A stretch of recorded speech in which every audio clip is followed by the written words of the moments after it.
What's up, 49er faithful? Had to give a little love, little SF love. Welcome to the current Sneakerhead call-in show.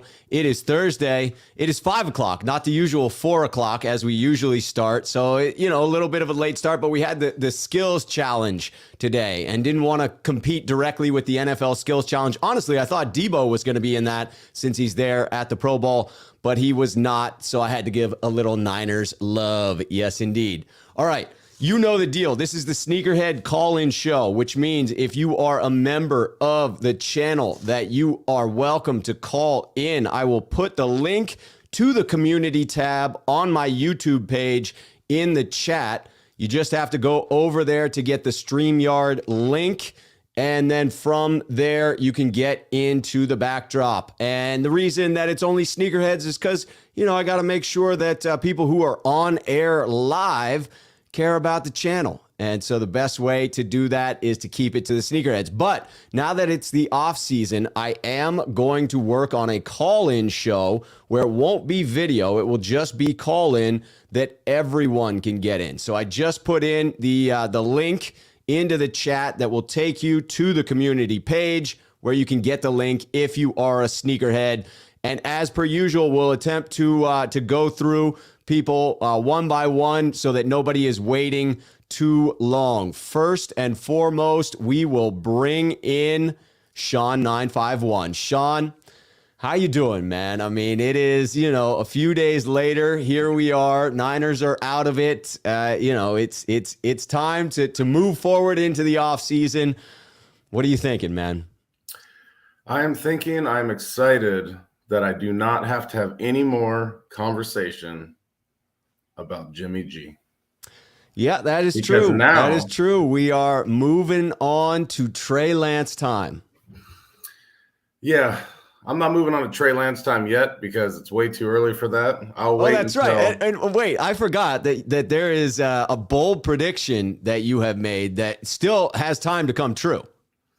Yeah. I won't bring it up on here until the league year starts. Right. I can see what takes place over the next 45 days, 42 days. But hopefully Lance goes down to Southern California and works with whoever he's working with, per what Kyle Shanahan said.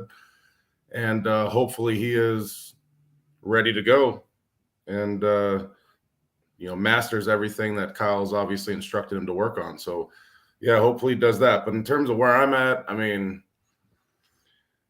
that loss made me angry. I have not been angry this year over any losses. I've been disappointed in efforts on games we should have won. Sure. Or individual players per se, but there's no reason. There's no reason that game, oh my goodness. At 17-7, it should have went to 20-7, 27-7. I don't know what happened. We got stagnant. We couldn't run. And unfortunately, now that Jimmy, in all reality, is not our quarterback anymore, I didn't realize how horrendous his playoff stats were in relation to his regular season. Yeah, there's a significant drop-off, and in particular, if you just look at the fourth quarter of the two meltdowns that the 49ers have had, yeah, it's particularly bad.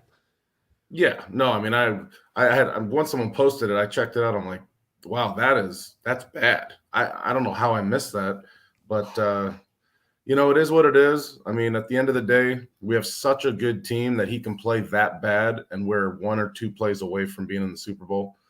So that can take solace in that. Obviously, we have 31 guys that are UFA, so we need to see what Lynch and them do to take care of our in-house guys, and I sure hope that they retain the important guys that we've spoken of. One being on your desk with the sauce. Absolutely, I agree. You know that's coming up. DJ Jones. Man, 100. I will be very bitter if they bitter because I won't have my sweet barbecue sauce to wash down my delicious barbecue. I will be bitter if they do not re-sign DJ Jones. I just want to know their logic if they don't, because they sure as hell better not use Kinlaw's coming back because. Oh, that would be the logic if they don't re-sign him. It would be, hey, Javon Kinlaw had a clean operation and we're going to go with him. That would for sure be what they sold us on if he doesn't come back. Or somebody gives him a bag, because at the end of the day, right, we can't. I mean, I'm not going to say he doesn't deserve that. I mean, whatever the size his bag is, but we can't have that much resources on the D line. We need to be No. careful. And I anticipate they will make an offer to him even if we don't end up re-signing him. I'm guessing that DJ will get an offer from the 49ers. It just, to your point, is a question of what other teams offer as well. Yeah, agree with you 100%. I mean, you see the way Arden Key and a number of these other guys who none of us really put any stock into to begin the year, and they were crucial parts. I mean, I really think they'll use the philosophy of extend Bosa. Armstead's already locked up, even though no matter how good he played in the playoffs, he's still not worth that contract. Right. Possibly maybe even restructuring him to move some of that money away for other, for previous or for years down the road, since the salary cap's going to keep increasing, so that whatever money they save with him can possibly get moved into a DJ Jones. So at least the allocation of funds for next year's team can stay consistent on that D line. That's fair. I actually, with the performance of Armstead this year, I don't have a problem with that contract anymore. I believe that he's played up to it with his versatility on the line and the production rushing from the interior and the defense as a whole being the number one overall rush defense with him in there. I'm okay with the contract at this point. I will agree with that when I see what they've done going for who our D line is in 22. Yeah, how they build out the rest of the depth. Because you're. Oh, hi, sweetie. Could you blow my nose? I'm going to help my daughter blow her nose here for a moment, Rob. You okay with that, bud? That is quite all right. You got to take care of the little ones.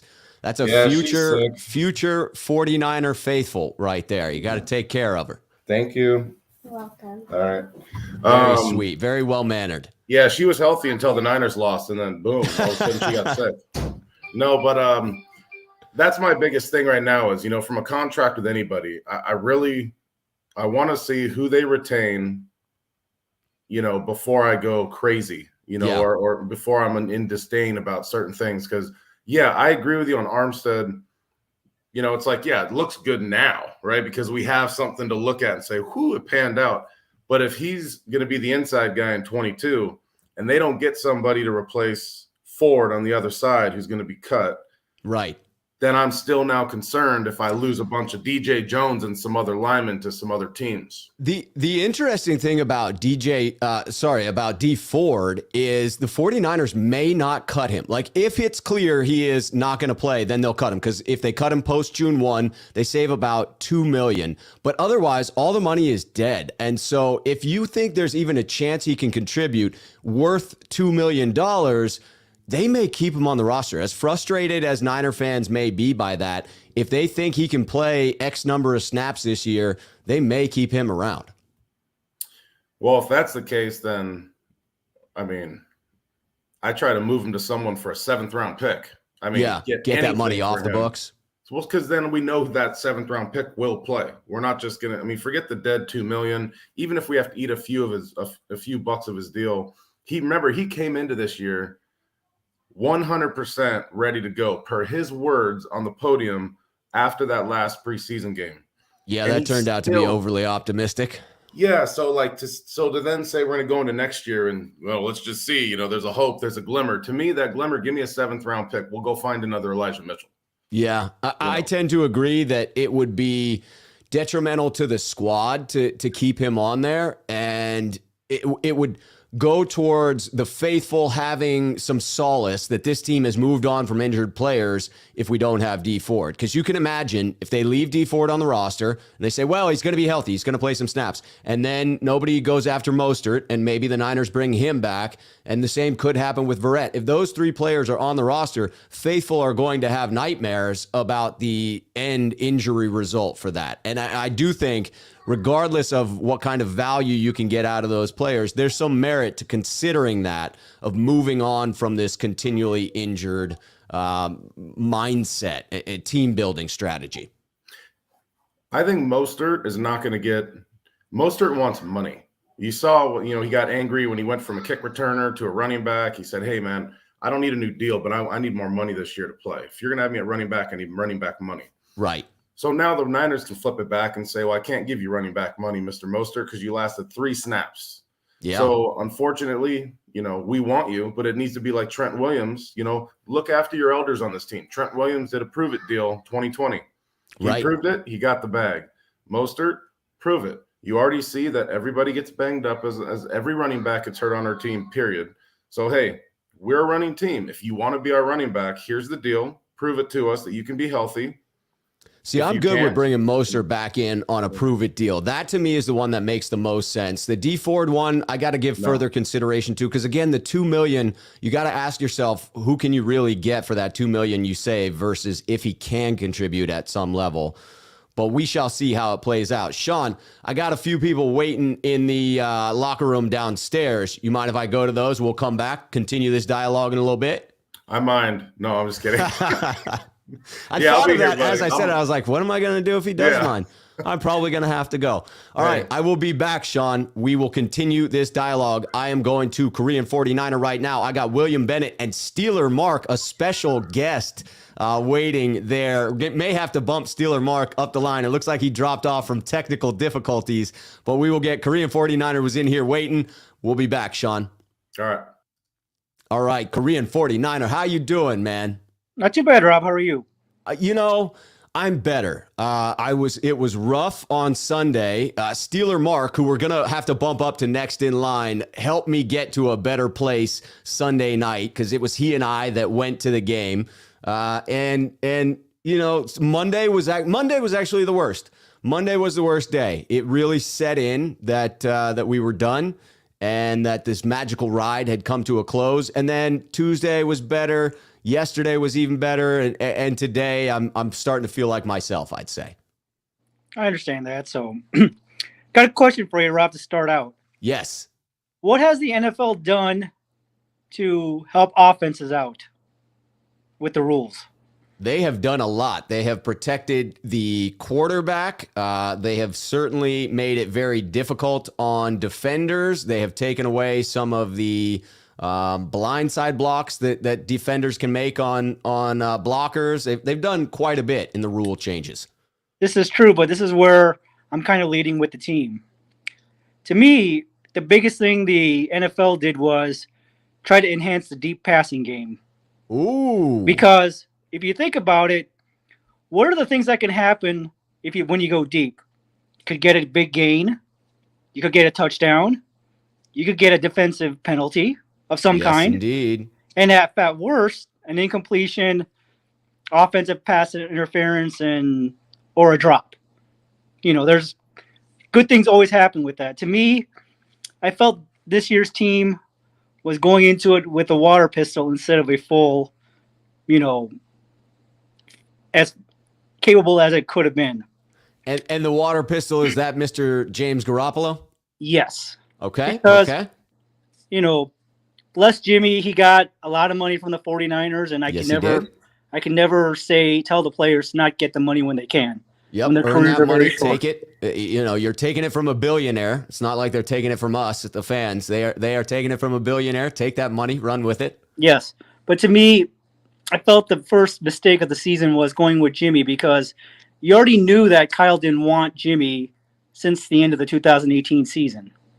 To me, I kind of knew what the season was going to become.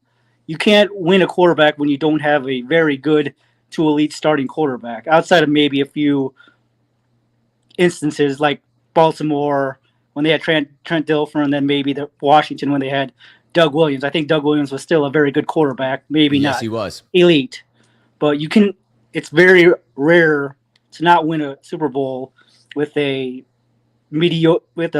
average to below quarterback. Yeah, I would agree with that.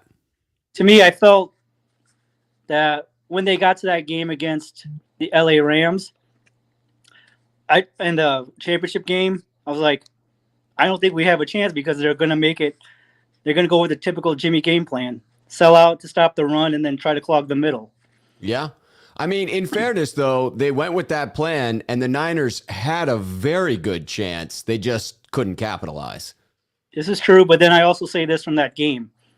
I don't blame Tart made a mistake in not getting that pick. I'm not going to absolve him of that. He knows he should have caught it. He made a mistake. He owned up to it. I appreciate that. So he's got my respect for that, no question. That's very fair. But then what if he made that interception? The offense wasn't moving the ball in the second half. There's like 3 drives I could recall. I think 2 or 3 drives where they weren't moving the ball at all. They didn't get any points. Yeah, I think it is fair to say that that wouldn't necessarily have sealed anything for the 49ers. It may have changed the outcome of the game, but I think you're right that it would have helped. But if the offense couldn't do anything with it, then we punt. We're back in the same situation. Exactly. And then from that game, when Higbee went down, their other tight end Blanton went in. Where were the defensive adjustments? I was like, Bosa went to rush the quarterback. I think he jumped up or put his hands up and forgot that Blanton was behind him, and Stafford got that pass to him, and there was a good gain from that. To me, yeah. I'm kind of wondering where D'Amico was in making those adjustments, because, like, okay, you got Higbee out of the game, and he's not going to hurt us, but then you allow the next guy to step up and make plays. Yeah, to me, it was plays left out all over the field by a myriad of different players and coaches. Like, it really did feel like a team loss to me. I think so too. But then also, there were 2 passes that Ramsey should have intercepted from Jimmy that could have easily made the game even worse than what it turned out to be. I mean, they hit Ramsey right in the hands. I was like, Ramsey was a receiver on that one. I don't know how he did not get those interceptions, but whatever. Well, that's why both he and Tart are defensive backs, is that they don't have the greatest set of hands. Yes. And then also, to me, I felt the standards for 49ers starting quarterbacks went down, because I think there was that one of the passes to Ayuk that Jimmy usually does not make, he made, and as 49ers fans, we're like, ooh.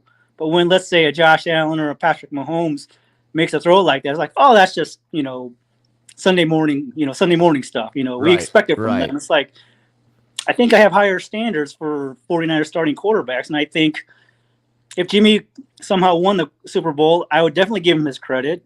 Yes. I mean, I'm not going to say he did a bad thing. That's a very good thing, and we would hope that he would have done it. But it is what it is now. So, but I'm going to let you go on this one last point, Rob. I feel that Jimmy will not go to Pittsburgh or Denver. Okay. Where do you think he's going? Houston or Washington, or cut. I like Washington, but please continue. Denver has John Elway. What was John Elway? A big, strong arm quarterback, and that's what he's always wanting in Denver. Yep. To find another John Elway. Yeah, replace himself. Yes, and Pittsburgh wants a young Ben Roethlisberger. Remember, at that time, he had the big arm, could go down the field. That's true. And he could take a bunch of shots and shed tacklers like nobody's business, which Jimmy Garoppolo cannot do. Exactly. So I'm just kind of using what I've seen before. To me, I think the most important thing will be try to get the $25 million in cap space back from 1,000%. Moving Jimmy on. Agree with that wholeheartedly. Another player, like the Washington Commanders as a potential landing spot. I think that's a good one, a good prediction. Or Houston, because I still think I wouldn't trust Davis Mills just yet, in case. But I wouldn't mind seeing Jimmy maybe going for a little bit so that he can get more, learn some more before starting again. Yeah. But then there's one player I wanted to also see moved from the team, and that's Mike McGlinchey, because I don't know if he'll ever come back from that injury based on how they went to fix it in a surgery. Sure. And then remember, he got that 5th-year option, which is $10.9 million, or a little less than $10.9 million. And if they found a way to trade him after June 1st, they would recover all that money back. Probably not going to happen, but I don't think so. I think they're committed to Mike McGlinchey for this year, but I mean, you never know. My guess is that it would be hard to trade him because he's coming off of that injury, that other teams would be as skeptical about it. But I am going to mark down, the listeners are going to know that if Houston or Washington comes calling for Jimmy, that you laid it out there. Yes, and remember, my offer stands for that Italian beef and sausage sandwich if we ever get a chance to meet in Chicago next season. Yes, I will be there in Chicago for that road game, and I will take you up on that. We will go get lunch, dinner, hang out. It will be a good time. All right. Thank you, Rob. All right. Good to see you, Ekim. Yep. All right, William Bennett coming into the stream. William, man, how you doing? I'm good, Rob. How you doing, sir? like I was saying earlier, I'm better. I'm better. It was, it was tough. It was tough. It was tough. But it was a magical season. I'm grateful. I am grateful. That's where I choose to put my energy right now is gratitude. Gratitude for, everything else in life, gratitude for my health, gratitude for this channel, gratitude for everyone who gets involved with this channel, and gratitude for a good season, a season that surprised me in a lot of ways. And at the end, it certainly ended with heartbreak. Unfortunately, it looks like Steeler Mark was unable to stick around. Hopefully, he'll come back on. But he's my best friend that went to the Rams game with me. And it was pretty easy to just be grateful to have spent that time. Over the last couple of years, I'm up in Portland. He's down in Southern California. COVID and everything, we didn't get a whole lot of chances to hang out. And so to spend that game with him, it's pretty easy to just point to that as something to be grateful for. So that's where I've been. Cool. I'm glad you at least you got some positive yes from the loss. I gotta say, for a while, I just was kind of shut off because it was hurtful. It was hurtful. Anybody who cares about the team, it was deep. I really was feeling Debo sitting on that bench. Yeah, that was hard to watch.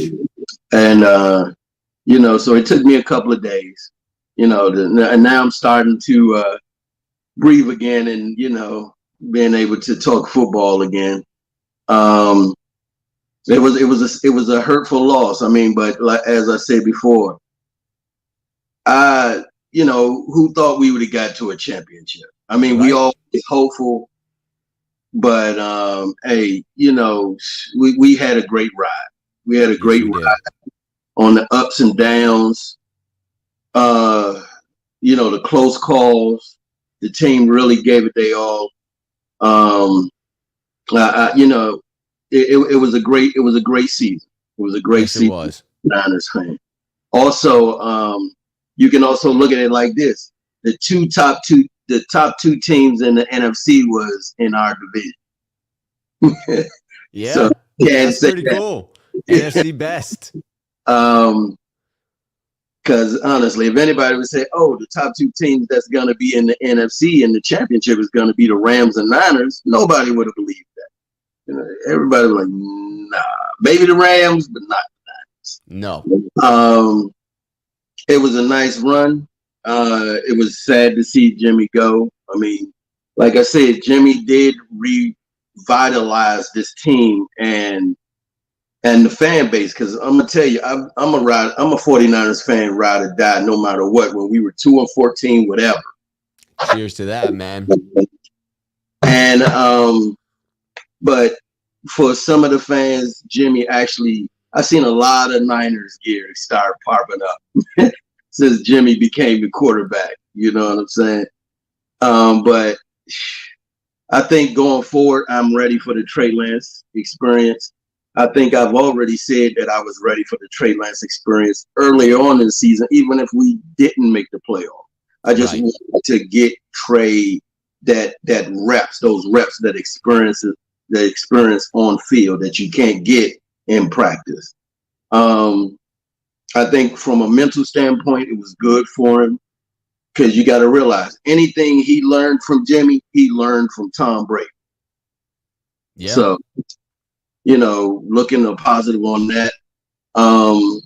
But I gotta say, in that game, it really frustrated because I just didn't understand the play call. I was like, why are we doing this? Why are we doing on that 4th and 2? I just knew we were going for that. I'm like, oh, because at first, when it was it 3rd and 2 or 3rd and 1 or whatever? Yeah, it was 3rd and 2 because we lost the yard on 2nd down. We faked like we were going to use check, but we gave it to Mitchell, and you could already tell in that game Mitchell was not 100%. You could tell that knee was really bothering. He did not look like he had the same steam he started the season with. So I'm like, you're on 2nd and 1, or why would you go 3 yards back or 2 yards back to Mitchell, who obviously is not running at full speed, I would have put Jeff Wilson Jr. or Hastings back there. Somebody whose leg was a little more fresh. But then on the next play, on the third, you're going to go to use check. They were looking for it that time. I was just like, what is going on? Like, why not? That's so many attempts that Jimmy has not lost a 4th and 1 or a 3rd and 1 yard carry yet. So why not go there? The play calling was just, we were playing our DBs and stuff so far back, just giving all that cushion. If you notice, the Rams were not taking a lot of deep passes. They were just like taking little short pops, just getting the little yards down the field, and then trying to hit Cooper Kupp. I just didn't understand the play calling. But looking forward with Mostert, if he comes back, and I agree with you, it would have to be on a 1-year low money deal. I couldn't see us signing him as a starter or bringing him back as a starter over Rat. I mean, we appreciate you and all of that, but come on. Like, you literally lasted 2 snaps. Like, come on. How many times have you had knee injuries? I mean, what is your position? I can't support bringing him back unless you filled out the rest of that room significantly, right? It just wouldn't make sense to me. Yeah. Hopefully Kyle has learned something, because the thing that just blowed me about that was, in these big games, we're always up, and then we just implode. I just don't understand it. It's like time management just goes out the door. I'm like, come on, what is actually going on? We ran the ball. If you notice, every time he ran Debo and Mitchell, it was through the tackles. Like, why are we going outside? You see how Stafford was doing it when Bosa would cheat in. They went around Bosa. Right. Why wasn't we taking a cue from that? I really didn't understand the play calling on offense, or, to be honest, and I'm a big Ryan's fan, but I didn't understand the defense in that game. I'm like, what are y'all doing? Like, are y'all just expecting them to roll over for us? That was an emotional game for them. Very much so. But we, the players gave it their best. I'm not mad at Tart. It happens. It happens. Yep. Sometimes the game can be it can seem unreal.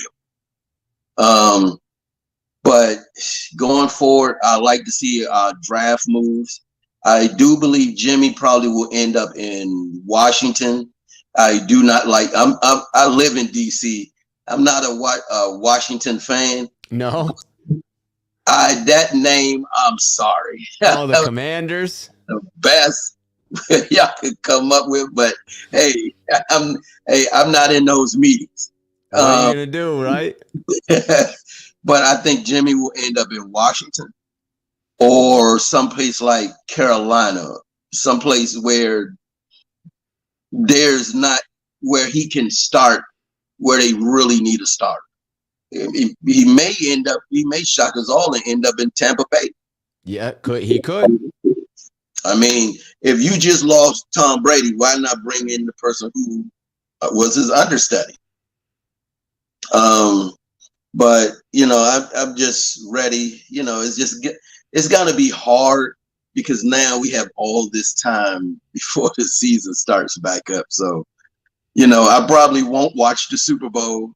I'm just just a little sore for me. I just can't do it. I've been avoiding NFL anything that has to talk about the Super Bowl. I really have not been interested in. I'm a Niners fan. I'm sorry, but I can't fault you for that. But it's it's I wasn't even sure if I was gonna even call in at first when the loss first happened because it was so deep to me. You know what I'm saying? I was just like, I don't know, but I'm better now. I think we all are giving each other therapy, and is just see what we can do with Trey Lance. I think Trey Lance will actually open up the run game a lot better. I hope they work more on with him with his touch, because I'm not worried that he can't put power on the ball. That's a given. It's the touches that he just probably needs to work on and to bring that ball down a little. Because I noticed Trey and Jimmy has the let the ball get a little away from him. But by me I used to play in baseball, and the one thing I was learning when I was learning how to throw the ball is a lot of people will release the ball up top and think that that's where it's supposed to come from, but it doesn't. You got to realize the power's coming from your hip, but you're just aiming with your arm. And usually you have to bring that arm down about chest level, because that ball just is going to rise a little as it go in velocity. It's just like a person or any marksman who shoot a gun. He's going to tell you most times you got to aim down a little, because when that gun backfires, it's going to kick up a little. So when you shoot a little down and it kicks up, you actually are going to hit the target you were aiming for. That's good to know. That's good to know. So, not saying go out there and shoot nobody. I'm not saying that. But, it's been a good year. I hope Jimmy has, a great journey wherever he lands. And the team, I don't know. I'm not sure if I feel that we'll be in the Super Bowl in 2022. I think Trey he's gonna have some growing pains. I definitely could see us making a run for the playoffs, but we'll see, because really still a lot of people have not seen Trey Lance other than 2 games. Yeah, I mean, it's a small sample size that we have for Trey Lance, and I think that patience is going to be key in this one, because, 49ers fans, they didn't provide much patience for Jimmy Garoppolo, and it doesn't seem like those people that were supportive of Jimmy are now going to be patient of Trey, and I think that would be a mistake. I think that 49ers fans need to realize he's still 21 years old. He still doesn't have much experience. Yes, it's a great team around him, but if he struggles a little bit, we got to be patient. Yeah. Like I said, we just got to realize this, and I hope the fans realize this, the faithful realize this. Jimmy's gone. It's time to turn that page and support Trey Lance. I understand if you was a Jimmy supporter. I was at one time. Hey, but it's time to move on. It's time to support who's there now. It's time to let it go. So hopefully, the faithful, and everybody will get behind Trey, and we just have another great run at it. I know you have other people waiting, so I ain't gonna hold you up. I just wanted to say, hey, if the shoe fits. Hey, always appreciated, William. Have yourself a great evening, man. Thanks for coming on. All right, gonna get to that Niner guy, but we have a couple of super chats we got to get to. Apologies for not getting these in there earlier, but got to get to them. All right, first one from Joe Stull. Appreciate it. What's up, Rob? Sorry if you answered this already. I'm just curious what your off-season streaming will look like. This is the first year I plan on tuning into the off-season. Niners for life. Cheers to that, Joe. And thank you for asking. I most definitely will be streaming for the offseason. The NFL has created a year-round schedule, and I will be streaming around those topics. It will be draft coverage. I will be there at the NFL draft in Las Vegas. I will stream from my hotel room. I'll be there with my buddy Dustin and Steeler Mark, who was going to make an appearance on this show, but it looks like had to drop off, was, I think, driving for work. And hopefully he'll be there as well. So yes, looking forward to that. Looking forward to the combine. Looking forward to free agency. We'll have interviews here on the channel. I am looking to keep content rolling so that those of you who have grown used to this environment we've created here on the channel will still have that resource of Niner faithful gathering available to you. MILF Hunter coming in. Jeff Wilson Jr., 0 postseason carries. What the F? Yeah, he was dealing with the injury, the ankle injury, but I agree it is strange how dependent upon an individual player Coach Shanahan can be, while at the same time not getting the ball to Debo in crunch time in the fourth quarter, other than the one touch, I believe. It is a little bit mind-boggling. I'm not going to be overly critical of those things. I will say I still believe Coach Shanahan gets tight in the biggest moments, and only time will alleviate him of that. Only being in those situations over and over and over again will desensitize him to that fact. That Niner guy, I'm going to get to you in just a second. Just a couple more super chats. Chris Royal coming in. Sneakerhead. We see Tartt's interception drop around the league all the time. It's only magnified because of this stage.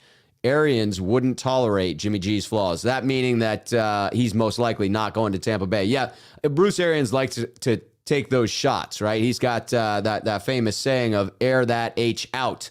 And so I don't know that Jimmy necessarily fits in that scheme. I like Washington, and my favorite is Pittsburgh. That's one I've been predicting since November. I agree with the Tartt's interception. He just didn't make a play, and then he owned up to it. Maximum respect for Jaquiski Tartt from me. Cheers to Jaquiski Tartt. Yeah, did he miss the play? Yes. But did he come forward and own it? Yes, he did. And he's a man in my book for that one. He deserves praise for that. He stood up to the microphone. That's tough to do. CT Law. How do you get on the show? LOL. Did you see Vegas just dropped the line and Tampa in the lease for Jimmy GQ? Someone knows something. Jimmy take BA. I have not seen that the odds came out on where Jimmy lands. I would be surprised if Tampa was leading the way for the reasons that we just talked about a moment ago.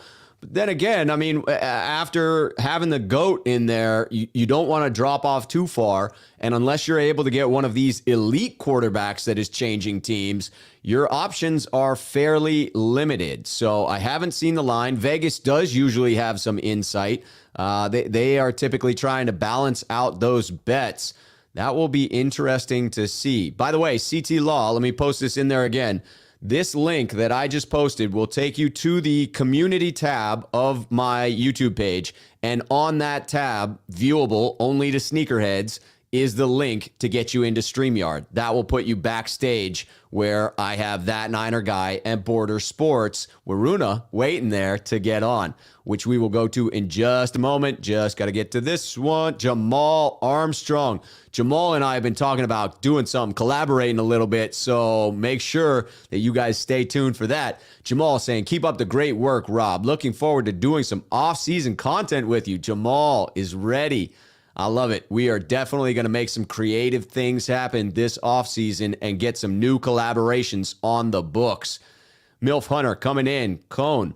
49ers get third-round picks for McDaniel. Biracial. Yes, McDaniel, Mike McDaniel is half black.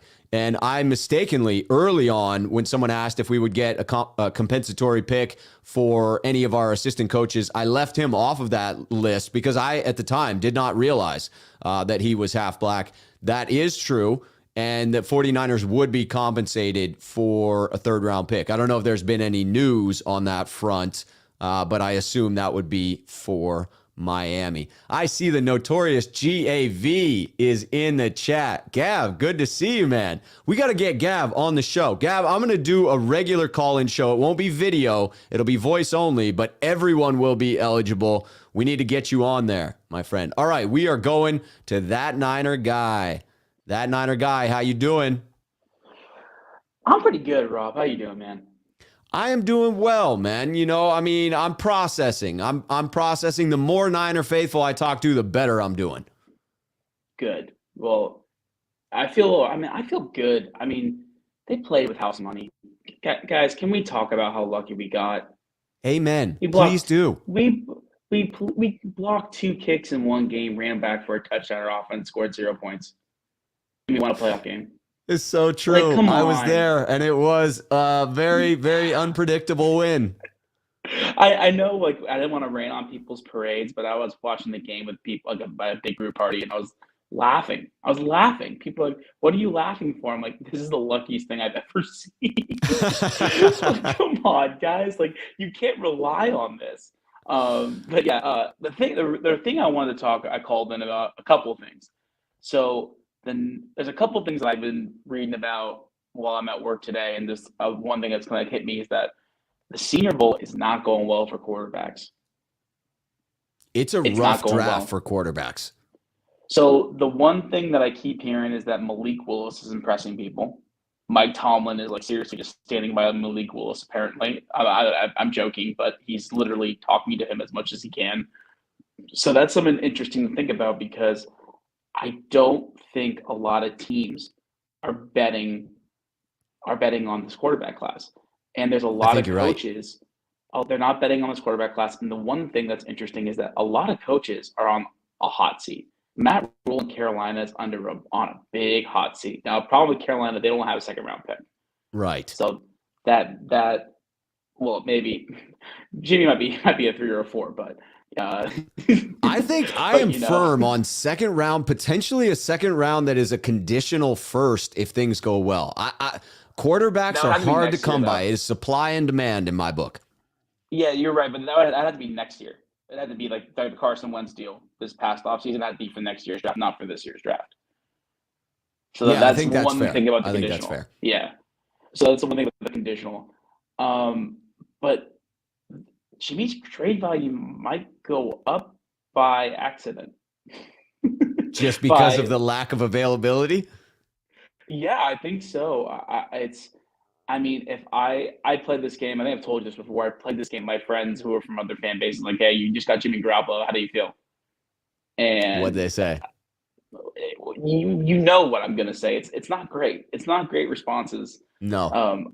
It's not, and I understand why. I was a guy I really wanted to see Jimmy. 2019, I thought he played pretty good. I felt like he didn't get in 2019. I felt like he didn't get enough credit for some of the games he won. I agree. And I think because of the way the season ended, I think if it had ended any differently, if he had had a better game, or if it had ended in a win, he may have gotten the credit that he deserved for some of those pretty miraculous comebacks that occurred in 2019. But because of the way it ended, recency bias, people then went negative with Jimmy Garoppolo. You're 100% right. But so I always felt like, okay, I think he's going to get better. And I'm going to be honest, Rob, I don't think this game he won us a single game. I think this season carried him. Yeah.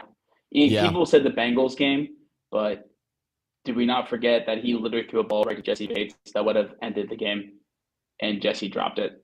I mean, hey, they didn't make a play. We know that firsthand. If you don't make a play, you're going to lose the football game.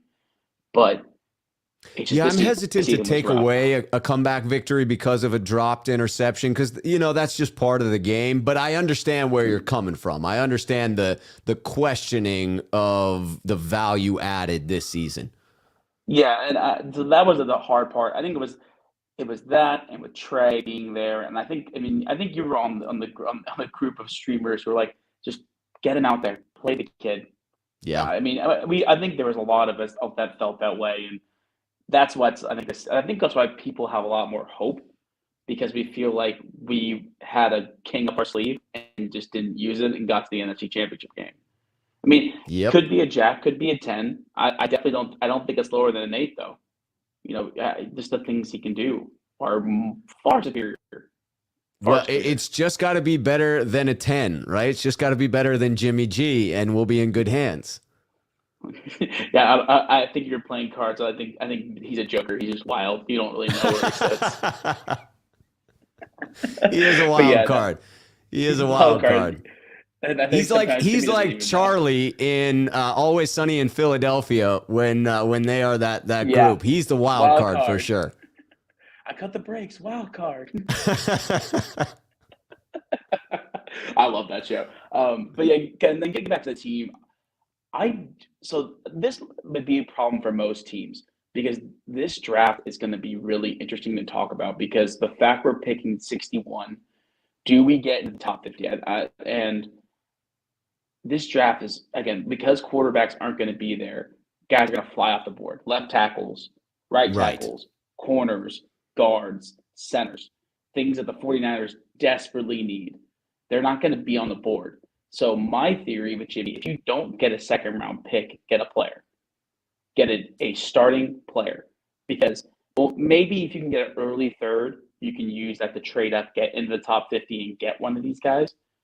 But there's a really good chance that this draft is super top heavy and there's not a lot left. I listened to a lot of the people talk about it, and I have a friend who was the scout for a while, and he was telling me that this college group is not particularly great. I've been watching a few of the guys on film and just trying to get understanding.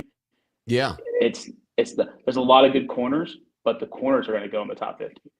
There's a lot of guys that people and they're already pushing them up the board. I see the Niners probably targeting free agency to get a mid-round corner and then hoping that they actually have their two starters in place with Ambry and E-Man.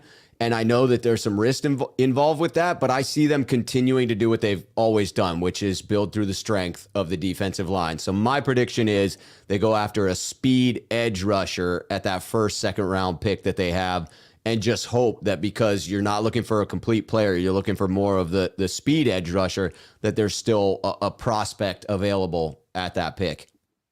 Yeah, I mean, that's fair. I mean, there's a lot of good edges in this draft, too. I don't think it's as good as last year's edge draft from what I'm hearing, but it's a good edge draft. So there's a couple guys that are from the Senior Bowl, like Jermaine Johnson. He's flying up people's rankings, and Sanders from Cincinnati, he's going up as well. So we'll see, but right now it's more like I think before we can even the Niners can even really get a good draft, because everyone's seeing the same things. If you're a scout, right? Everyone's seeing the same sort of deal. You gotta understand you gotta get the value for Jimmy first. Right. Then you can try and map out your offseason because it could be your highest asset in the draft. If it is, I think that's true. I think it probably will be. Because they have to decide whether or not they need to be spenders in free agency, or they re-sign a couple key pieces, be smart with veterans, and then move it around. And then I like it. Build to the draft.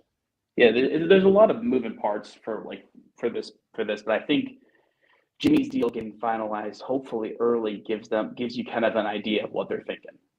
Yeah, I agree. It'll be interesting because it's so fascinating to me. We will know, I would guess, pretty soon what's going to happen with Jimmy, but it can't actually be finalized until March 16th, but it'll get worked out. They'll have a tentative contract in place, and we'll get all the details. So I'm looking forward to that being in the next couple of weeks. Yeah, like Stafford last year. Yep.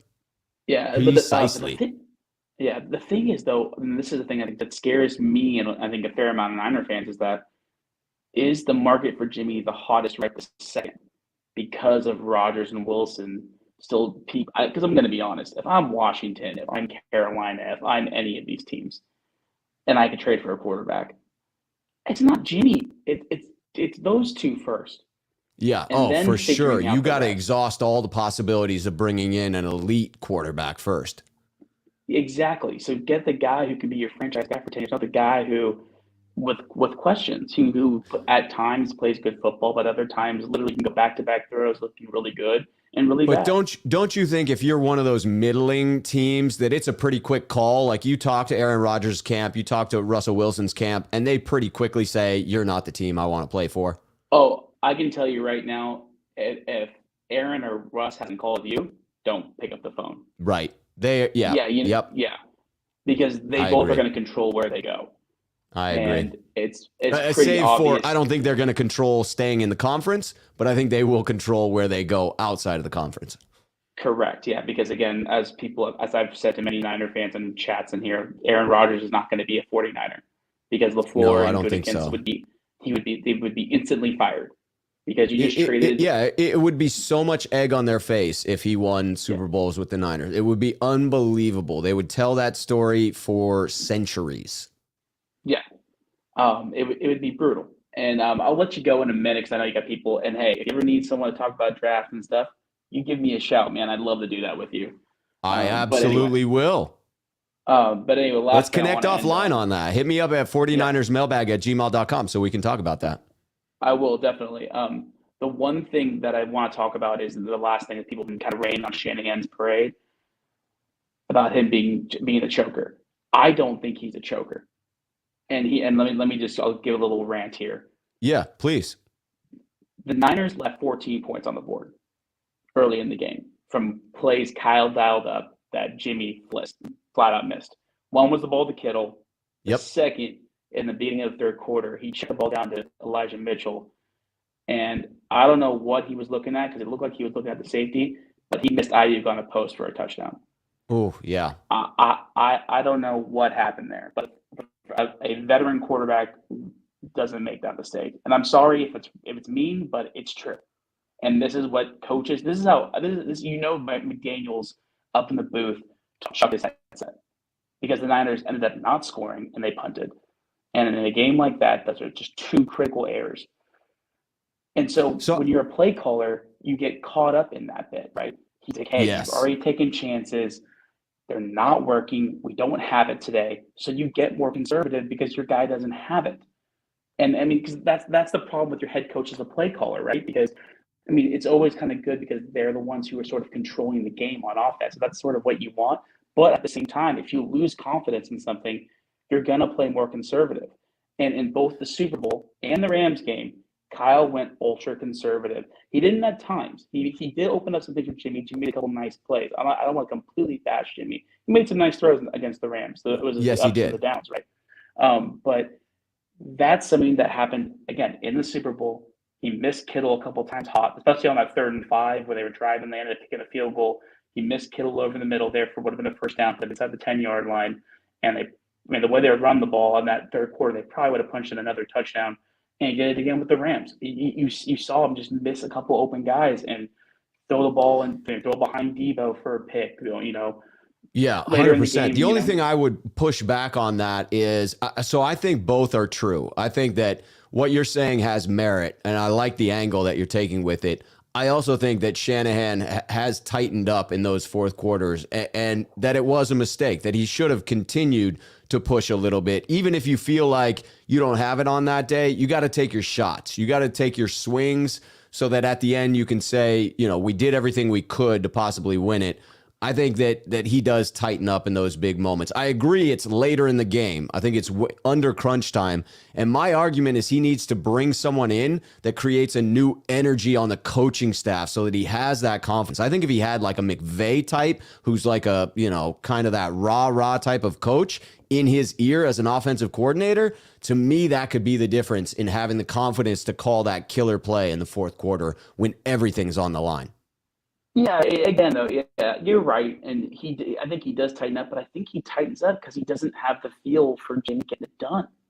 That may be true. The one that I think that's really what it is, because even in the Falcons game, he was letting it rip, and Julio and Matt Ryan made some incredible plays. Now, it also bit him in the ass when they emptied the formation. Devontae Freeman misses a block. Gabriel Davis is running wide open. Tyler Gabriel is running wide open for a touchdown, and the guy Matt Ryan takes a sack, and they get knocked out of field goal range. Was the play there? Yes. Was it the best play call for the situation? No, it wasn't. Run the ball 3 times, kick the field goal, take the 10-point lead. Right. And so, of his 3 chokes, I'll give him 1, even though the defense gave up 25 points to tie the game. So hey, Dan Quinn, thanks a lot for ragging on the guy who was leaving anyway. Just throwing all the blame in one direction. Yeah, his fault. Yeah, get him. Oh, he's gone. Oh, Damn. Okay.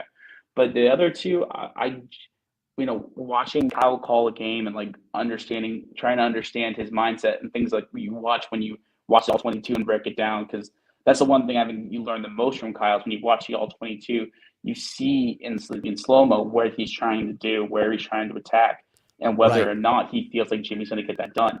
And I have a feeling it was the same thing in the Super Bowl where he didn't feel like Jimmy was going to get it done. Well, like I said, I like that. I like the way in which you approach that, and I think that you have some really solid logic to it. I appreciate the call, that Niner guy. Rob, anytime. Again, I'm actually connected on you because, again, I'm one of those people who reads everything about draft things, and I love to talk about this stuff. So whenever you want to connect, I'll shoot you an email. We can connect, and we can set something up, my friend. Please do. All right, we will talk man. soon. Have a good night. Hey, you too. All right, we're bringing Border Sports on. We just got a couple of super chats to answer. First, Joe Stull. Apologies again for not getting to this for a couple of minutes. Did you hear about the Niner fan that was put in a coma at the NFC game? Thoughts and prayers out to him. Hopefully not another Brian Stowe situation. No, I did not hear that. I did see as I was entering the stadium, there was a fan that was getting medical attention, but I don't think it was anything to do with violence. I just think it was whether it was dehydration or heart trouble, whatever it may be. And on a brighter note, I saw there was a story, I haven't read it yet, but around George Kittle riding in an ambulance, or at least pictured in an ambulance with a young lady who was headed to the hospital. And so while there may be a negative story here that Joe's alluding to, I think there were some positive ones as well. But I'm unfamiliar with the coma individual from the game. It didn't strike me as a very violent crowd. The vibe was pretty good. At the end, certainly there were some very rowdy Rams fans talking trash, which to me is always funny. Like, you won the game. That's a point to be a good winner, right?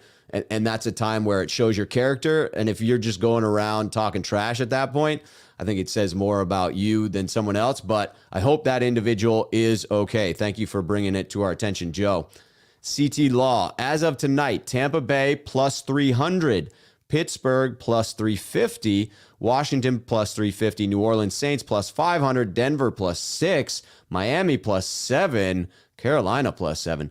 You know, the interesting one there would be Miami, to just put a little down at those odds. But I'm sticking with Pittsburgh. That was my original prediction, and I believe the Pittsburgh Steelers make that happen just to make me look good, because that's what Pittsburgh loves to do.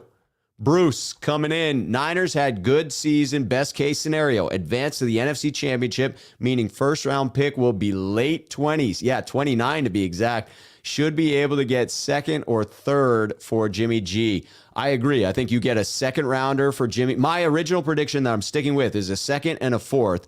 And I think that the second rounder could be a conditional first, but then that does get into needing it to be the next year round. So we shall see. But that was my original prediction. Second and a fourth for Jimmy, and it's the Pittsburgh Steelers that take him. But we shall see. Waruna, we are bringing you on the stream. What's up, Waruna? How you doing, man? I'm doing good. I like the finally new moniker. settling in. What's the? Tell us a little bit about Border Sports. So myself and Cryptora, we started a new YouTube channel called like 3 weeks ago. No Borders Sports, basically no BS. No BS. I like that. I like that a lot. So we are talking about, football, cricket, rugby, whatever the sport that we love. Nice. So we just wanted to say, because sports should not have any borders, no races, no religion, anything. Everybody should be able to enjoy the sport without having that boundary. So that's the idea behind it. So shortened form, it's this no BS. So I love that, and couldn't agree more that sports are sort of what bring us together in that right. Sports, no matter who you are, no matter what religion, what sex, no matter what, that we can all come together and talk about this thing. The football is my cup of tea, but sports in general. So I love that. I love that effort, and I love the fact that you guys are putting out a channel. That's very cool. And Crypto Ryan's a good dude as well. I've certainly seen him plenty of times. Yeah, so thank you. So, I was just thinking about this trade scenario today. I just wrote an article. Even my first place is Washington, I like then that. Panthers. Okay, Because the Washington reason and then is, Carolina. yes, the reason is all these AFC teams, why, I mean, not trying to undermine Jimmy, but why would you trade for Jimmy if you want to win now? Because AFC is stacked with quarterbacks. I mean, if you think about Pittsburgh, Joe Burrow has already in a Super Bowl. You have Lamar Jackson. If he is healthy, he can definitely go to the playoffs. Browns have a good defense. It's the only matter of time that they whether they are going to continue with Baker Mayfield or he will come through. Then, Right. if you think about other team, Broncos, you already have Mahomes, Justin Herbert, Derek Carr. So again, it's difficult. So that's why I think Washington, it makes sense because I'm not believing in Cowboys. This how about them Cowboys? Because until they win a playoff game and prove to me that they are good outside NFC East, Right. that's a good place for Washington because I mean Chase Young will come back most probably. He will be healthy next year. I Correct. mean this coming season. So I would then they think can so. put a good defensive performance. Tyler Heineke is not the guy moving forward. So that's a good destination. Panthers again, what I think is Tom Brady is leaving. Saints might be in trouble because Sean Payton retired and they have this cap space and everything. Falcons still trying to figure it out what to do with Matt Ryan and everything. So it might be a chance for Panthers just to make the playoffs. I mean, Jimmy can do it. Jimmy can make it to the playoffs still because it was difficult for him to this season, especially with the 49ers. That I mean, I trash talk Jimmy a lot. One reason is that we were in one of the hardest divisions in football. We Yeah. lost to Seahawks. We are like 15-4 within last 9 years. Again, swept by Cardinals. Who I mean, we played Cardinals during their the best time when they were playing their best football. Like I think we lost to Cardinals twice when they had the record like 7-1 or 8-2, something like that. Yeah, even though we had Colt McCoy come in on that second Yes, game, they were definitely peaking at that point. And had we yes, played them later in the season, those would have certainly been wins because they fell yes. apart second half of the Yes, season. they fell apart. So that's the thing. So I think if Jimmy goes to I mean, NFC South or NFC East, he has a better chance to get that team around and make it to the playoffs. So it would be the better choice for them because other than that, I am not sure any AFC team will come. I mean, think about this scenario given the fact how difficult AFC is. Because we Right. never thought that Joe Burrow would step this year.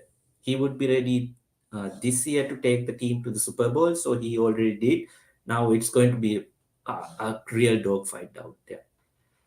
So that's what I think about that situation. Other than that, I mean, coming back to the season, I think, I mean, it's sad that we lost the game, but at least we learned a lot this season.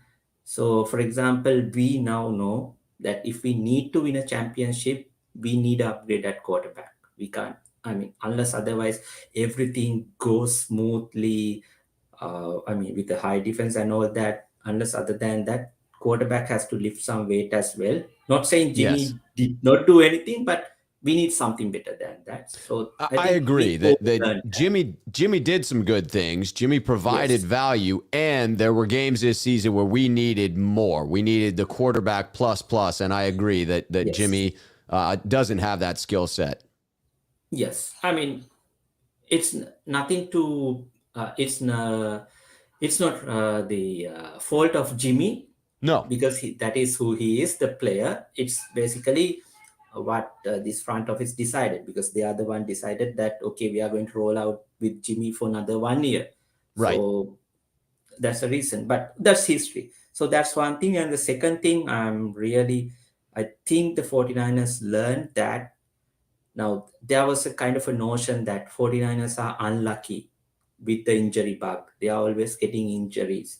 what's going wrong. But I believe this season proved that unless otherwise you draft or get some players who are injury prone with injury history, with history of injuries, you can stay healthy. Because this season, who are the players got injured? Barrett, Mostert, Yeah, Kinlo, players with long injury histories. D Ford.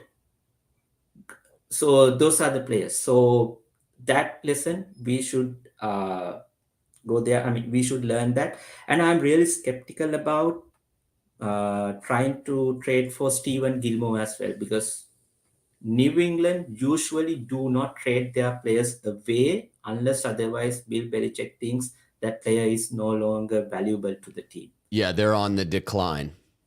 They're on the decline, and he was injured after he got to the Panthers. So I would be stay away from that situation, because I'm not going to draft players or get some free agents based on their history, the performance, their peak years. I'm just going to look for their future potential, no matter how uh, good that player was, let's say 5 years, 2 years back. I want to make sure that at least that player would be good for the 2022 season or other 2 seasons ahead. So that's, I think, I hope that 49ers learned that lesson as well. Other than that, end of the day, as you said, the gratitude, as a fan, I enjoyed it. It was it was a roller coaster, right? Yes, it was. I we all enjoyed football. Unfortunately, we ended up short. Could have been nice if it happened, but anyway, we have a lot to look forward to, because now we know that Demico Ryans is going to stay with 49ers for one more year. So That that's is a victory. huge. This one's for That is D'Amico. huge.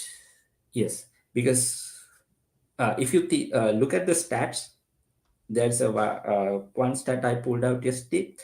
49ers offense, 24 points per game, ranked 15th in the league. Defense, 20.6 points allowed per game, ranked 5th in the season, league. So that tells you the story, how that team came up to the NFC Championship game.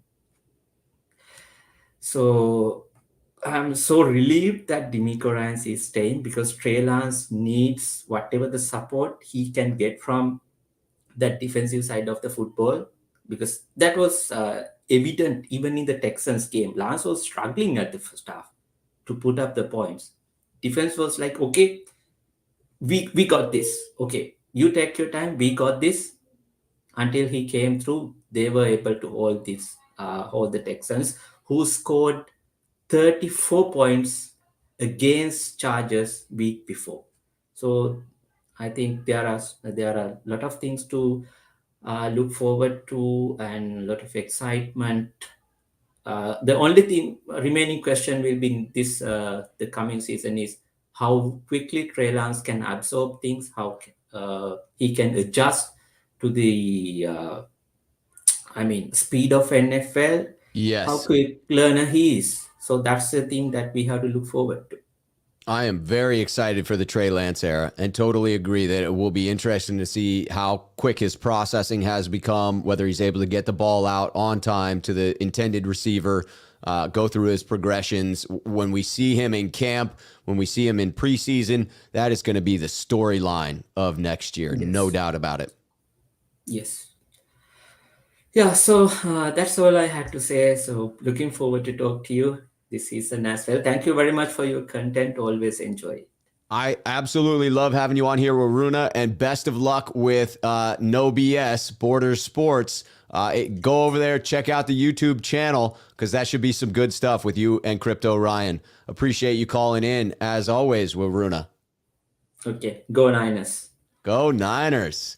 All right, we are going to get to a super chat coming in from Chris Royal. I like Jimmy to Atlanta. Interesting. I think Ryan's hanging up the cleats this offseason. I've not read anything intimating that Matt Ryan's going to retire. That would catch me by surprise. But because I never considered that, I never thought of Atlanta as a landing spot. So let me give that a little quick think. I mean, I could see that. That would be an interesting one to me. I feel like if you lost Ryans, my theory is, Chris, that the targets that are going after Jimmy are the teams that are much more in a win now mode, where they believe that with steady quarterback play, they're capable of cresting whatever mountain they're facing within their own division. And Atlanta, having Matt Ryan, was still not a competitive team this year. If do you view an upgrade to Jimmy? I would say no. I would say that's a minor downgrade to Jimmy Garoppolo. So that would be my only logic against it. And that's why I stick with someone like the Pittsburgh Steelers, who are in it every year. That's their priority, is to be winners, contenders every single year. And so that fits. Washington believes they're in a weak division, is in a weak division, and believes that their defense is stout enough, especially with the return of their dominant edge rusher, that if they had someone. So I could see the Washington Commanders. Could see the Pittsburgh Steelers. I think this is an intriguing one to keep our eyes on. It doesn't immediately jump out to me as a top landing spot, but you have piqued my interest here, Chris, and I appreciate you bringing it in. All right, we are bringing back the man, the myth, the legend, Sean 951 Niners. What's up, Sean? Nice. The myth and the legend. I like it. Yeah, you got to have a title. You're the closer, you're the opener and the closer on these shows, because you and I got a good vibe going, and that's just become tradition. And so, got to have some good nicknames in there. I like it. You should change the name of the show to The Left Shoe Isn't Done. My last name is Done. Isn't done. Yeah. No, I've heard everyone talking. It's interesting with the whole draft scenario. One thing I just make sure that a lot of you fans out there pay attention to is look up online the contracts of a lot of these guys, because I know a lot of people like to say, "Hey, Ben, we should get this guy and get this guy and do this guy and this." Of course, but there's a lot of you got to look at their cap hit for next year. You got to look at dead money. You got to look at to make sense that they would fit on our team at that price point. Could they be extended? Would they be willing to be extended? There's a lot more that goes into it than just monopoly drafting, right? It's not Madden. Right, or Madden style drafting. So you're talking about free agents more. You're talking about bringing in people. Or are you talking about trading for someone that has an existing contract? Trading. So for me, earlier I said, hey, Jimmy's gone, just get what you can for him. But remember, we talked weeks back, we'll take a player. Give me a player. I don't need a draft pick. Give me a proven player so I don't have to rely on that draft pick, since obviously our coaching staff. I love that strategy. I just can't think of a team with a player available. You got somebody in mind? Well, what about Gilmore in Carolina? I think he's a free agent after this year. I think his contract expired. Don't quote me on that. They can correct me in the chat. Chat's that way. But I think he was on the last year of a deal. I think it was a rental for Carolina, and they didn't get their money's worth on that one. It is. Let's see here. Not to spend a bunch of time on him, but I like. You're good. You're good. UFA. Yeah. But I like that strategy, right? Yeah. I like the idea, because your logic is very sound. You trade for a draft pick. You've got, if it's a first rounder, you've got a freaking 50% chance that it's a bust. If it's a second rounder, third rounder, fourth, like the further you go in the draft, the worse percentage is that you're actually going to hit on somebody. Unless, of course, it's a fifth rounder, and then he's a future Hall of Famer for the Niners, because we just happen to draft well in the fifth. But, it's probably going to be a second rounder. And so that's like a 40% chance of getting a starting caliber player. I agree. I would much rather trade for a vested veteran who he may not be a perfect scheme fit. He may have been better on his old team. He may not work as well with the Niners, but the talent. He's NFL caliber. And I think it's just a matter of getting creative and finding the right trade partner. Yeah. I mean, the one thing too, we all have to remember, like, Lynch is tied up through 2024. Kyle Shanahan is tied up through 2025, right? They obviously did that on purpose, which is I'll decide on Lynch with Shanahan still here. So then Shanahan can have say in the new GM, right? There's That's obviously some interesting. type of yes, sweetie. The curtain broke Okay, again. I'll go fix it in a little bit. Okay, so there's strategy there, right? There's hey, I want Kyle longer. I want him to assist in the decision per se, right? So Right, to see if he still wants this partnership to go forward with he and Lynch at the helm.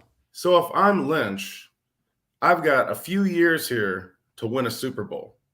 Not a bunch of NFC championship appearances. They need to win a Super Bowl. They know that. So what are we away from a Super Bowl? We all know quarterback's number one thing. Quarterback, okay? They're relying everything right now on Trey Lance, given them getting rid of Jimmy, right? Yes, Now, they I'm are. not I mean, unless predicting- you're a Nate Sudfeld apologist Yeah. or a believer, I mean, he could be the next CJ Beathard. I'm not predicting this, but I think it was that Niner guy say, hey, 49er fans, don't think Rodgers is coming to your team. Right, Let me bring he up did a say couple that. scenarios. Number one, Rodgers has a $46 million cap hit this year. Okay. He also has a no trade clause in this year that was part of his restructure. So they can't just ship him off wherever they want to. He has to agree to it. Okay. Right. So let's be the Packers here. Forget the 49ers. So when you're sitting down with Aaron Rodgers is going to say, I want to go here, whatever, whoever that is. Right. We all know his number one team is the 49ers. That's why he thought before the draft he was going to the 49ers, which he said on Pat McAfee's show after the draft. Sure. Didn't say it negatively, right? Didn't say he just said, hey, I thought I was going to the Niners. So to me, if I'm Rodgers, I tell Green Bay, I want to go to the 49ers. That's it. If you don't get me there, then eat my $46 million this year, which they're not going to do. And they're not going to cut him because they need something for him. So unless he goes back to the Packers and signs an extension, which I would be blown away if he all of a sudden did a 180 and did that. He wants Super Bowls. That would seem wild. And he wants Super Bowls. Think about this. 2 weeks ago, he played the 49ers in Lambeau. We didn't even score a freaking offensive touchdown, right? Yeah. He notices that, which is why he was so torn up for losing, because he's like, how the hell do I lose to that? Why? Yeah. He's throwing against that defense. He knows that's a championship defense. He knows it's a championship head coach. Yep. He also knows that the scheme he runs in Green Bay, the mastermind is who?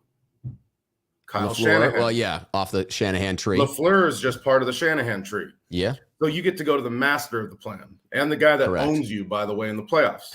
Yes. So if you can't beat him, join him. Right. 2, he's not a $46 million cap hit to us. Jimmy's going to be gone. We're going to owe what Trey, like $8 million or $9 million, $10 million, yeah, something like that. It's fixed. It's whatever year 2 of being the third round pick, third overall pick is. Yeah. And we all know Rodgers has 2 to 3 years left, period. I mean, just based on his age. Like, he's not going to be able. So whoever he wants to go to, he has to win Super Bowls. Now, he could go to Tampa Bay, possibly. Yeah. Okay. But that would be an interesting thing to try and follow up Tom Brady. Like that doesn't seem like the kind of thing Rodgers would want to do. His ego wouldn't allow that, because then it would be like, well, was it really you? I could see him not wanting to follow in Tom Brady's shadow. I agree with you 100%. Now earlier the mention was Green Bay wouldn't want to send him to the NFC. Yes, and I stand by that. I believe that to be true. So do I, right? But that's fine and dandy. But if Aaron Rodgers says, eat my $46 million or trade me to my hometown team, the team I wanted to get drafted with to begin with, what is Green Bay going to do if you're Gutekunst? So I like that play. The only reason I push back on it is because I lost a little bit of faith in Rodgers last season, because I tweeted it out. You can go back and find my tweets. They were very, I declared them very loudly as if I knew that Rodgers was a man of integrity. I really thought he was serious. I really thought he was going to sit out. I thought he had all the leverage. I thought he could force Green Bay's hand last year. And when he caved, I got to admit, I lost a little bit of respect for his negotiation strategy. And so I just wonder if he's got it in him this season to do what you're suggesting. I think he could, if he really towed the line, if he really just said, I am playing hardball. Ball's in your court, Green Bay. Do what you want. You want to eat $46 million? Right? Like, I that's logical to me. I just don't know he has the stones for it. You know what I mean? So what you said is accurate, but the difference then was he didn't have a restructured contract yet No, either. he did get was that deal out of it. He was still on the hook for that other year, right? So Yeah. he still did win. I mean, we don't He got know exactly. something. He got something. Yeah, we don't know exactly what he really asked for because we'll never know that. But let's just say from Green Bay's perspective, like forget the player. We know he wants to be a 49er. He wants to win the next ring from Joe Montana and Steve Young, his idols growing up, right? That would be a pretty epic storybook kind of ending, right? The idea that the Niners have gotten close but haven't gotten over the hump. Hometown boy comes home and earns that ring that has been so elusive for 28 years. That would be a pretty epic storyline, and I could see that soothing his ego a bit. Yeah, and it puts him in California where his soon-to-be wife, who's an actress, is in Hollywood. It fits everything he does, right? He already put up, by the way, I read into all this stuff. He already put up his mansion in Green Bay up for sale.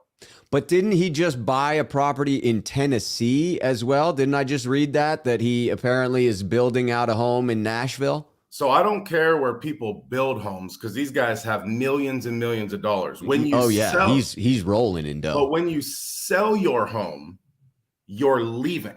100%. 100% he's leaving. So just because he goes in Tennessee, I mean, we know right now, just based on I don't know how many real estate people are in here, but the hottest places, period, in this country are Florida, Texas, Idaho, Tennessee, Montana. That's just where everybody's getting, maybe that's his retirement home, or he's a country guy. Could be. Too, I mean, Kittle's got a house out there. He loves it. Yeah, it's country heaven out there, right? Like it's country music. But if I'm the Green Bay Packers, though, the business side of the Packers, forget Jordan Love. Like, throw him out. Like, he's out. Like, whatever. What am I going to do with Aaron Rodgers? I have to get something back from this guy because if I spend $46 million and he's my quarterback again, we already learned now he can't get us out of the divisional round. It used to be the NFC Championships.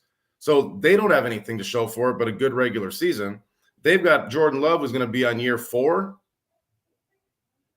That's a problem for them. He'll then be on year 5 if he stays, which means they have to pick up his option. He's a first-round pick. It starts getting expensive. So to me, I think they have to move Rodgers and listen to him, whether they grit their teeth and take it in the face. You're taking it in the face anyways, because if Rodgers stays and they play hardball, guess who he's going to be on guess what team he's going to play with in 23? Whoever he wants. Yeah. And guess what that free agent. And here's the thing too. If I'm Shanahan and I'm Lynch, I need a Super Bowl for York. Now, I don't care about York, but here's where I say for them. York let you give up the first rounders for Lance because you said, I need this guy to get you a chip.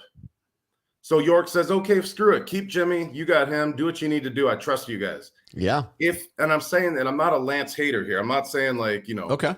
I'm just saying no one here is picking Lance over Rodgers.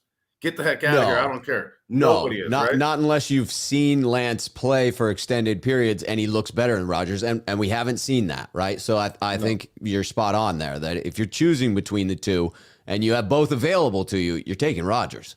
So if I have 3 years left, period, assuming an extension doesn't happen for Lynch, forget Shanahan for a second because he's got a year extra, which means he's safer. He gets to play. Right. I'm Lynch. At the end of the day, I just need to make sure that I get this team a Super Bowl. That's my entire. I'm the GM. I don't call plays. I'm the one that orchestrates the players that find their way on the team. Now we know Shanahan calls it, but that's Lynch's job. That's the general manager's job. Yeah. So if he wants to win a Super Bowl, he better damn well hope this offseason, I shouldn't even say offseason, the next couple months before things get crazy with Rodgers and the rest of the NFL, Wilson and everybody else. He better for sure know that Trey is as good and at this point that he says he is when he goes on KNBR and talks about him, because we know anybody can say anything, right? If he is, good for him. Then I'm ready for next year with Trey Lance. Like, let's ride.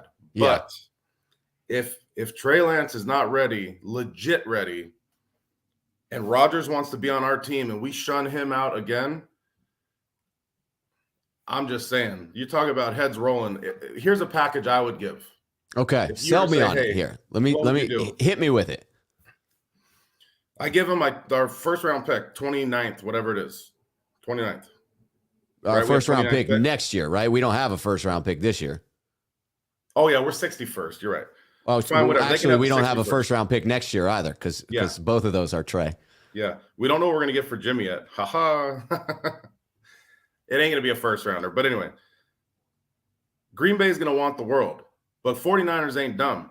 They're gonna sit here and be like, "No, you're only talking to me because Rodgers wants to be there. So Right. you're not telling me because you think I have a package that's gonna make you happy."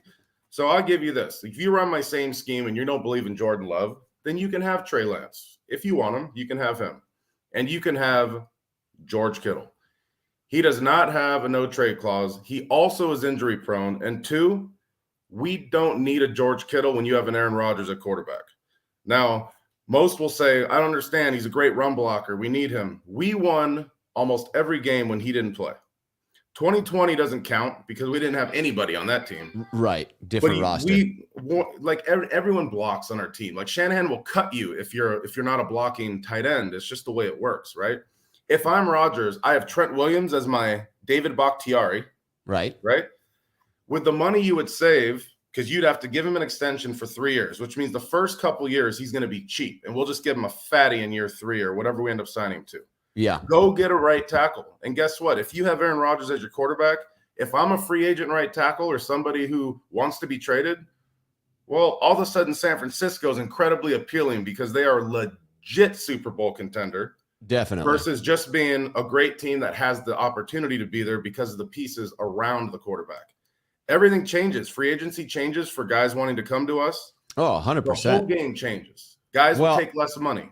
It would be very interesting. I mean, no matter what the terms were, regardless of what the Niners would have to give up in order to get it done, I think it would be fascinating to have him come in. I would hate to give up those pieces that you're mentioning trading in order to get it done, but I think that 49ers fans would eventually come around to the idea of having that elite quarterback. I want to continue the dialogue, but I got a couple of super chats I want to bring in because I've been meaning to get these in for a second. So just sit on that for a second. But Joe Stull, I've seen this one in the chat a couple of times, and I got to say, I'm not actually sure what in the heck this is. I think it came up on Grant Cohn's show, but Joe paid to put it in here, so I will definitely answer it. What do you think about Bosa and his allegations? I've not heard of any serious allegations. I'm hesitant to give any airtime to this. I've not seen it by a major news source. Anything that's just been mentioned on a podcast, I'm very reticent to put out there. So as far as I know, there are no allegations that I'm aware of. I'm guessing that Sean is Googling it right now so we can verify whether there's any major news sources out there running with any allegations. I don't think there's anything out there right now. I think that's a rumor, but we'll pull that in right now. It looks like it has to do with him urinating at a high school in Green Bay when we were out there playing in the 2 weeks ago. It says, it says, why does the 49ers Nick Bosa get away with peeing in public at a Bayport High School? Would he if he was poor? Of course, you're going to use those taglines and stuff. So it has to do with something about urinating at or near a high school. Public urination. Well, I mean, if there's a real story out there, I think most people, yes, would not get away with that. Although it is always at an officer's discretion as to whether you're charged with something. But yes, if you're famous, if you are rich, those things go away a lot more often. I'm not going to me, that's an odd one. Like, I get why that's such a thing, but I don't know. I mean, I'm hesitant to even comment on that. It doesn't bother me, right? My guess is that the circumstances, if you read them, are less offensive than the idea of that. But yeah, I would just say I don't really have a comment on that. Eduardo Rodriguez coming in. Jimmy for Barkley from the Giants. That would be interesting to get a back Saquon. Like Saquon Barkley. Another ACL guy, though. Coming off an ACL and a big contract for a running back. It would be the contract I would stay away from. I bet he had a phenomenal surgery. I bet he had the best surgeon. I bet that he bounces back like Bosa did, but there's a chance he doesn't. And more so, I just don't believe in paying a running back like Ezekiel Elliott, like Saquon Barkley. I think the 49ers have found value at that position, and they have other positions where they absolutely have to spend money, like defensive line, in order to bring in premium free agents. And so I would shy away from spending money or giving out assets to bring in a running back, because the Niners have such a good track record of finding value later in the draft and in unrestricted free agents that come in after the draft. So that would be where I would target bringing in running backs. But I like the creativity. I love the idea of going after a player. Sean, you were talking about that as well. I think there's something to that. It's just a matter of who's available and who's on John Lynch's speed dial and who's answering the phone at that point. The issue with Saquon Barkley. Yeah, go ahead. Like you touched on it, the 49ers, that's a position that everybody gets injured in. It doesn't matter who you are. You're going to get hurt in Kyle Shanahan's scheme because you run 100 miles an hour, you cut once. Yeah. So if you do that, 150 or 200 times, one of these times you're either getting an ankle, a knee, a calf, or you're going to meet a linebacker that you didn't see, and he's going to be going full bore. And next thing you know, you have a concussion or some issue. It's just what's happened with our running backs. So there's no way they're going to invest money into that position when at any point in time, the way Shanahan uses him, he will be eliminated from a cap standpoint. It's like you're going to put $15-20 million in the toilet, after a couple games. He won't do that. They'll spend $5 million on a few guys and just get through the season like he did this year. Yeah, I think you put a Band-Aid on that and bring in guys to fill out the room and draft well. Chris Royal coming in, talking to Sean a little bit here. I'm not sure A-Rod's personality fits in the locker room. That's an interesting angle on this. I wonder if his personality fits with Kyle Shanahan. As I say that, because he has an ego. There's no question Aaron Rodgers has an ego. And I think he also has a desire to win another championship. And so at some point, you have to decide what's more important to you. And there are people who at times in their lives have decided to set aside that ego in pursuit of a greater good, a greater passion. And I could see Aaron Rodgers doing that. As far as the rest of the locker room, I have enough faith in the personalities that the Niners have in there that from the team standpoint, I'd be good. I'd be okay with bringing in anyone that's a minor question mark. I think Aaron Rodgers would be in that category. Minor question mark. Like most of his teammates have good things to say about him. Is he in the news a lot? Yes. Is that unfortunate? Yes. But I think he's good with his teammates. I think they respect him, so that would work. And, I would say the same about OBJ. I think that's a very fascinating one to me after the interaction with Debo. I have a lot more respect for him. He's the type of guy that I also would be okay bringing into the locker room. So to me, the biggest question mark would be, can he work with Kyle Shanahan as far as the egos are concerned? But think of it in this perspective. I don't know how many people on here have worked at the same job for 17 years. Okay. So that's Aaron Rodgers. Same Very job for few people in years. this country have worked in the same spot for 17 years. So he's been in the same spot 17 years. He's won one time. He's scrutinized beyond belief because he's one of the greatest arm talents. I think that's the term everyone likes to use, arm talent. That the league's that's the ever term seen. I use, yeah. So the league has ever seen. He's four NFC championships he's lost. He can't get over the hump. The guy is trying to get Super Bowls so that he can build his legacy. He just said that last Tuesday on McAfee's show for about 15 minutes. It's about his legacy, winning chips. Yeah. So he's no guy. He doesn't have to compete with Brady anymore. If Russell Wilson goes somewhere, I don't see anywhere where they're automatically Super Bowl favorites. Even if the Rams win or lose, they're good in our division. Cardinals are frauds, but they're decent.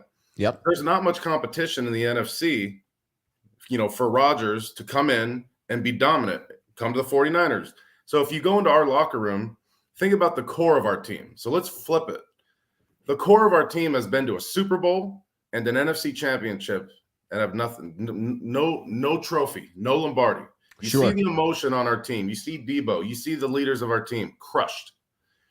A guy like Aaron Rodgers comes in. What happened when you start your new job? Rejuvenation.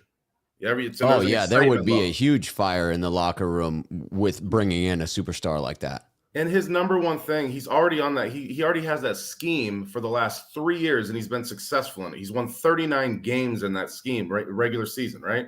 Yeah. So he's going to now come into the mastermind where he's going to even be coached harder and better because he's just going to basically be putting icing on the cake of the scheme he already knows.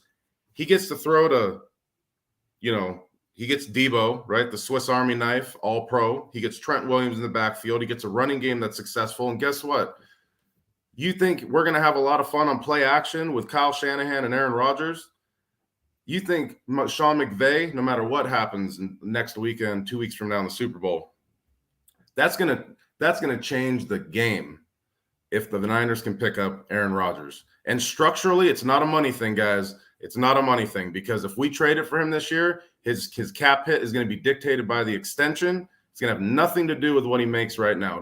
Definitely agree with that. Chris comes in with another comment saying he's also going to want Davante Adams to come with. Now, is that a part of what you predict? Do you think Davante ends up with the Niners if, in fact, what you're predicting with Aaron Rodgers were to come true?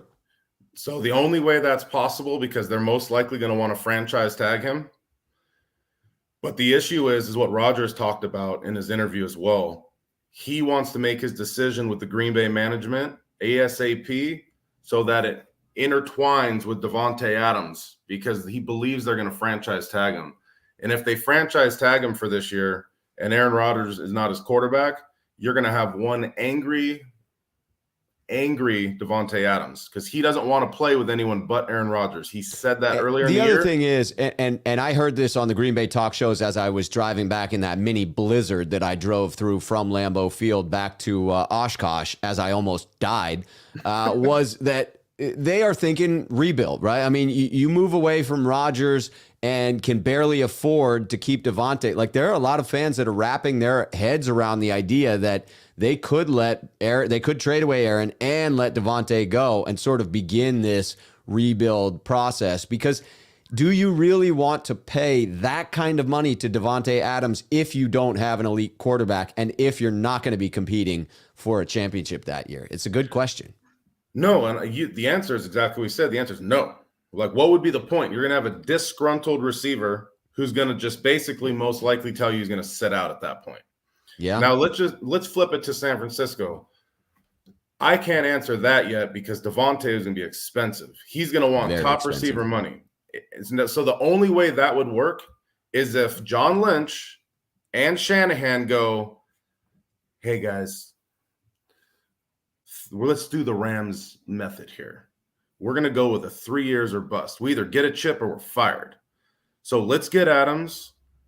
We'll tell Rodgers, hey, we'll take Adams as long as Adams is available. Adams, come on over. We'll give him top receiver money. But you ain't making peanuts year one, and you're making peanuts year two because I need to pay 25 more guys to build out the rest of this team so that you see the same team you saw in Lambeau minus Jimmy G.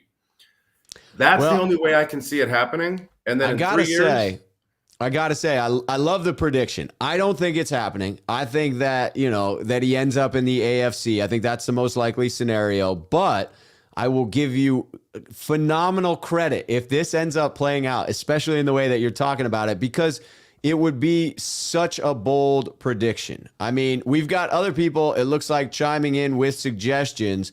Ricardo saying Trey and Brandon Ayuk for Rodgers and Adams. I don't know that gets it done. I love the enthusiasm though, because people want to have hope around this. I can't blame them for that. Well, throw out, just for everyone on there, throw out Adams in part of a trade. They would have to say bye to Adams because he's a free agent, but he's restricted. So they can franchise him if they choose to. Because he's they could do a sign and trade. Yeah, exactly. So the biggest thing for me is how does Rodgers come over? Yeah. Because Rodgers is just a trade freaking piece, which means you need whatever compensation you desire. Yeah, so that's a fair question. If you have that, if I'm Green Bay, so I'm not the Niner fan right now. I'm the Green Bay fan right now. I'll take Trey Lance because then I have Trey Lance versus Jordan Love to see which guy who makes $7 million to $8 million a year can really become our future quarterback because they're both young and both could be it. And guess what? Jordan Love will be pushed because he ain't being pushed by Rodgers because he ain't taking Rodgers' spot. So, and Trey already has a year of Shanahan's system, so it goes right into fit, over there. You don't have to teach him from scratch. Well, like I said, I don't see it, but if it happens, I'll be impressed. Kyle coming in here, what would you do at right tackle for next year? To me, this one is solved. The Niners are going to roll with Mike McGlinchey. I mean, they are on that 5th-year deal. You're not going to be able to move him to another team. And I think 49ers fans have to realize that the organization is far higher on Mike McGlinchey than about half of the fan base, right? Half of the fan base wants him run out of town. I think the organization values what he brings to the table, and he brings phenomenal run blocking. I do think that fans overlook that angle of his game because his misses, because when he gets knocked over, he's a tall guy with bad leverage. So when he loses a bull rush, it's ugly. He gets pancaked. I think people fixate on that, but I think he's a much better player than most fans give him credit for. I have a solution. If Aaron Rodgers is quarterback, because you don't need this if Lance is quarterback. If Aaron Rodgers is quarterback, leave Williams on an island on the left side. Okay. Every single time you're going to pass, make sure whoever your running back is, I don't care what down it is, the running back's on the right side of Rodgers. He doesn't need to pick up blitzes. Rodgers, his IQ is nuts. He'll get rid of the ball if he needs to. He's not Jimmy G. He's not just going to throw picks for fun. You put that running back over there as right tackle with an asterisk. He backs up McGlinchey on every single pass play because you cannot have Aaron Rodgers getting smacked in his face. He'll start getting pissed, look like Tom Brady or anybody would. Yes. So put your running back over there. If McGlinchey does his job, good for you. Now he's going to go off like Aaron Jones does, dump it off in the flat if needed, move on to the next down. It's the chipping method on Bosa, except you have a grown man literally there to go 2-on-1. That would be my philosophy, because if you start doing that a lot, the defense is going to start scheming and going, okay, so if he sits at that position, it's going to be a pass play, but he's going to be used as a blocker. So we can now take our linebackers and flee out and cover different parts of zone or whatever coverage they're in. That's when Shanahan gets to do what he does. Let him go off, pull Trent Williams and blow him up. It just opens up the playbook from a schematic perspective to where you can really start messing with people. Because guess what? It's not Jimmy G anymore. It's freaking A-Rod.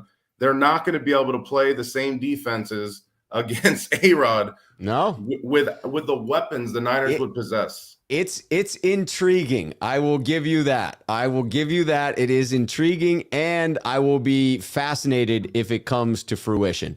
We have hit the mark where I got to end this thing. It's probably 20, 30 minutes beyond when I should have, because I need to go run an errand. But it was too fascinating of a dialogue. I find it to be an intriguing conversation, and I love your enthusiasm around the topic as well and conviction in it. So we shall see. It'll unwind pretty quickly. We won't have to wait very long to figure out the answer to this, most likely. And it's going to be exciting doing it. Sean, it's always a pleasure chatting with you, my friend. I agree 100%. So the only prediction I'll give on here is if Rodgers is not the quarterback in 22, he will be our quarterback in 23, barring Trey Lance winning the Super Bowl next year. Okay. I like it. You heard it here first. Yep. Sean, appreciate having you on, man. It is always a pleasure. We will be back next Thursday. It's good to see you, brother. Hey, it's great to see you too. I look forward to it, Faithful. I love you guys, and just my opinion, y'all. I love it. All right, Sean, you take care, my friend. All right, as always. Oh, did want to give a shout out. I put the post on my page, but I did have the mug giveaway last night. This bad boy is going out there to Leo. Leo knows that he won this. It is a fantastic mug that is headed his way. He happens to be a sneakerhead, but I promise you it was open to everyone on the channel. I will say that, there's a part of me that's happy that a sneakerhead won it. But yes, Leo, your mug will be on the way soon. As you can tell, I'm still holding it, so it's not in the mail right now. But he won it with the trivia question. The reality is no one got the top answer. It was one of the subsequent answers. You can go to my community tab and see how he won that trivia question. There are more mugs. I have at least a half dozen of these bad boys that I picked up because I just had to make sure that I was rolling in mugs, and they are limited. And so, I had to stock up on them. So there will be mug giveaways this offseason. The content will continue. This was a great episode of the Sneakerhead Call-In Show. I loved everybody calling in. Appreciate that. Look at that. Leo is here, and he's excited about that mug. It is headed your way very soon, Leo. Don't you worry about that. All right. I am very excited to be back tomorrow, most likely with Jack Hammer on the program. I will be on with Grant on his channel. Keep an eye on my Twitter handle @TheLeftShoe if you want to know what time I will be going live tomorrow. I'll see you then. Until then, cheers, Niner faithful.